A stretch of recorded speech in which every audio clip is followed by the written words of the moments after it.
अरहंताणम नमो अरहंताणम नमो अरहंताणम।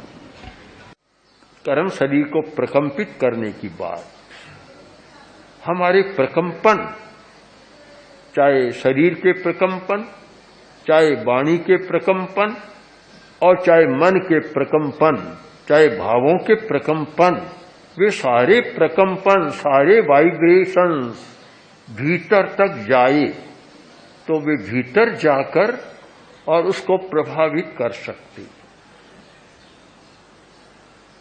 उसके लिए एक प्रक्रिया अपनाना जरूरी है कि कैसे हम भीतर ले जाएं।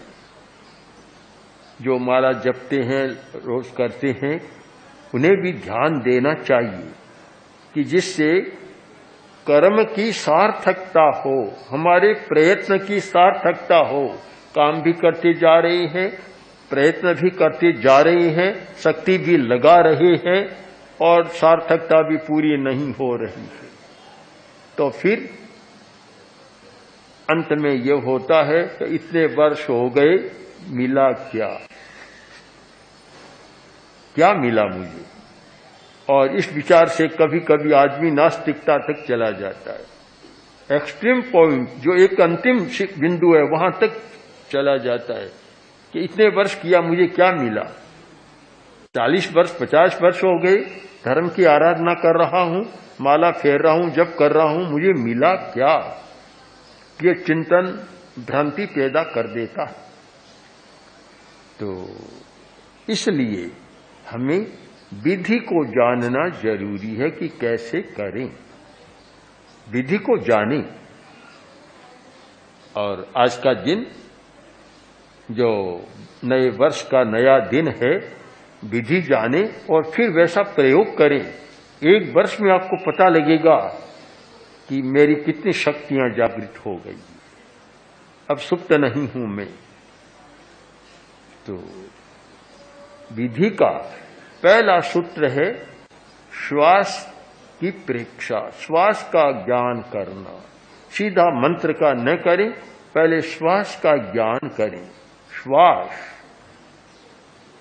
श्वास कैसे लेना, यह बड़ी विद्या है, श्वास की विद्या। इसको सीख जाए, श्वास लेने की कला सीख जाए कि श्वास कैसे लेना चाहिए।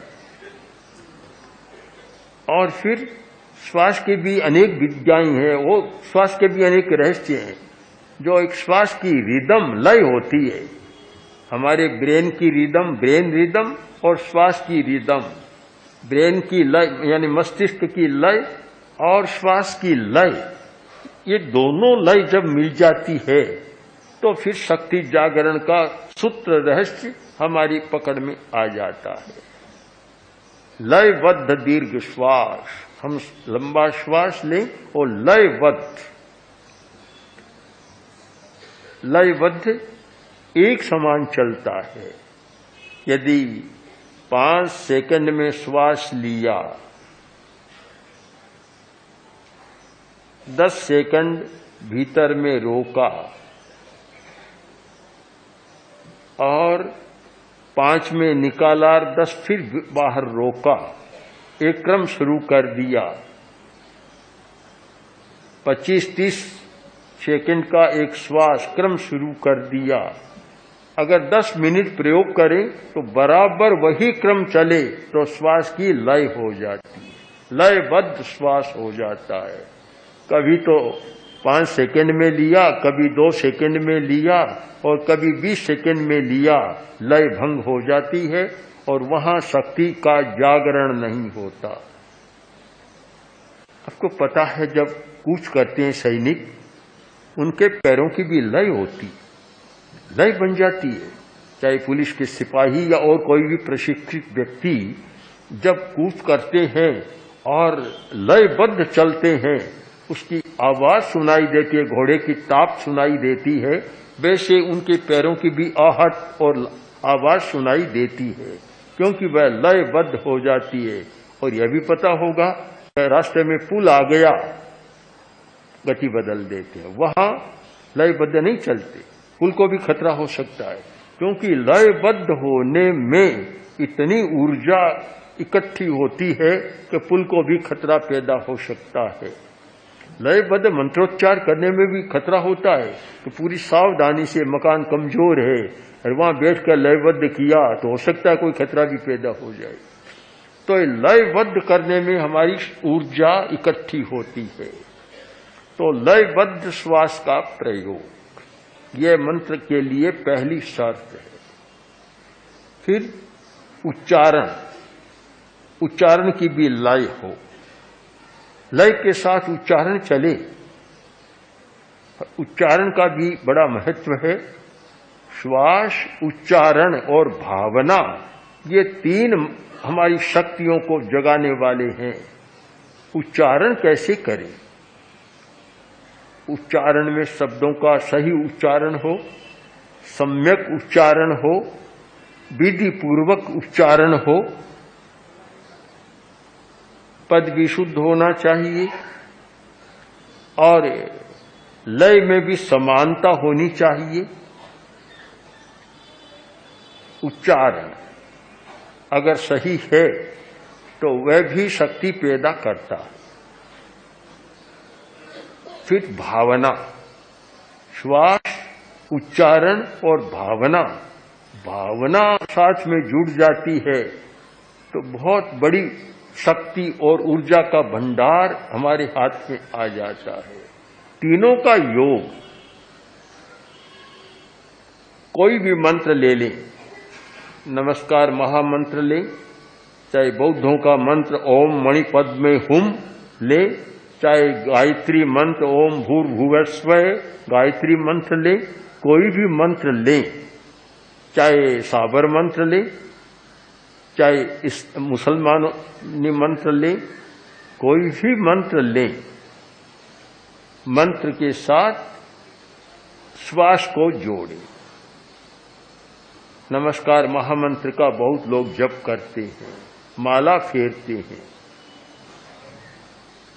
मैंने अनेक लोगों से पूछा, हमारे मुनियों से भी पूछा। एक साध्वी जी ने कहा कि नमस्कार महामंत्र की माला में कितने 3 मिनट, कितने बताए, 3 ही बताए होंगे शायद, कि 3 मिनट में माला पूरी हो जाती है। दक्षता तो है कि 3 मिनट में पूरी हो जाती है, पर जो मिलना चाहिए वह तो नहीं मिलता 3 मिनट से।